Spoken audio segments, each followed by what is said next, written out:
సంగారెడ్డి జిల్లా సిర్గాపూర్ ఎస్సీ గురుకులంలో 10 రోజులుగా కరెంటు లేక విద్యార్థులు తీవ్ర ఇబ్బందులు పడుతున్నారు. కనీసం తాగడానికి నీళ్లు లేక అవస్థలు పడుతున్నారు. ఇక భరించలేక విద్యార్థులు రోడ్డుపై బైఠాయించారు. వార్డెన్ తమకు వద్దంటూ విద్యార్థులు డిమాండ్ చేస్తున్నారు. తాగి వచ్చి బిల్డింగ్ పై నుండి పడేస్తానని బెదిరిస్తున్నారని విద్యార్థులు ఆవేదన వ్యక్తం చేశారు.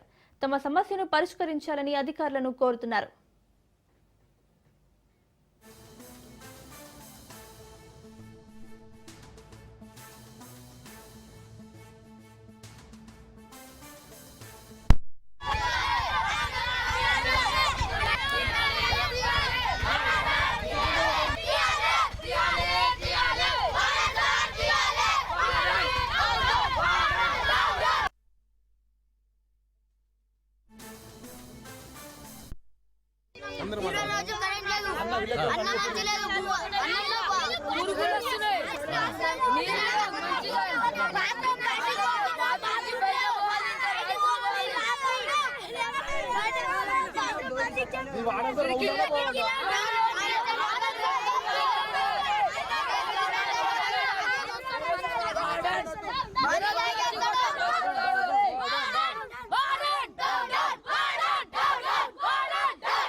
సంగారెడ్డి జిల్లా సిర్గాపూర్ ఎస్సీ గురుకులంలో 10 రోజులుగా కరెంటు లేక విద్యార్థులు తీవ్ర ఇబ్బందులు పడుతున్నారు.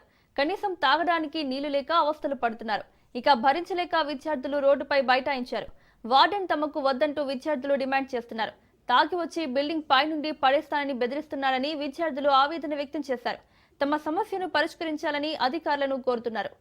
ఇక ఇదే అంశానికి సంబంధించి మరిన్ని అప్డేట్స్ మా ప్రతినిధి రాజు అందిస్తారు. రాజు,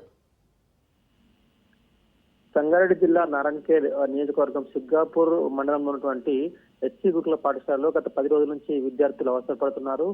వార్డెన్ ప్రతిరోజు తాగి వచ్చి విద్యార్థులను వేధిస్తున్నాడని చెప్పి విద్యార్థులు కూడా తనపై ఆరోపణ చేస్తా ఉన్నారు. అయితే ఈ రోజు ఉదయం నుంచి సాయంత్రం వరకు కూడా వెయిట్ చేసిన పరిస్థితి. ఈ రోజు జనవరి 1 కావడంతో విద్యార్థులందరూ స్నానాలు చేసి చక్కగా గుడికి వెళ్ళొద్దామని చెప్పి అనుకుంటున్న సందర్భంలో అటు కరెంటు సరిగా లేక నీళ్లు సరిగా రాక తాగడానికి తర్వాత వివిధ కాలకృత్యాలు తీర్చుకోవడానికి కూడా అదే వాటర్ అదే ట్యాంకు వాడడంతో తీవ్ర ఇబ్బందులకు గురవుతున్నటువంటి విద్యార్థులు ఈ రోజు ఉదయం నుంచి సాయంత్రం వరకు కూడా వెయిట్ చేసి సాయంత్రం తప్పని పరిస్థితుల్లో రోడ్డుపైకి ఎక్కి ధర్నా చేసిన పరిస్థితి. అయితే ఖచ్చితంగా వాటర్ మాకు వద్దు, 10 రోజులుగా మాకు పట్టించుకోవట్లేదు, చదువుకోవడానికి కరెంటు లేకుండా ఉంది, తర్వాత వంటలు కూడా సరిగా చేయడం లేదు, కూరల్లో పురుగులు రావడము, బియ్యంలో పురుగులు రావడము, తర్వాత మెనూ ప్రకారం మాకు భోజనం కూడా వడ్డించడం లేదని చెప్పి విద్యార్థులు అయితే ఆందోళన వ్యక్తం చేస్తూ ఈ రోజు తప్పనిసరి పరిస్థితుల్లో రోడ్డు ఎక్కామని చెప్పారు. అయితే స్థానికులు తర్వాత వివిధ పార్టీ నాయకులు చేరుకొని వారికి మద్దతు పక్కడంతో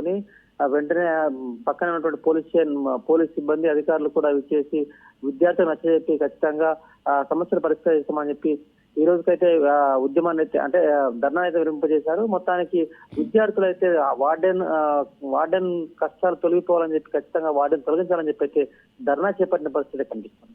రైట్ రాజు, థ్యాంక్ యూ.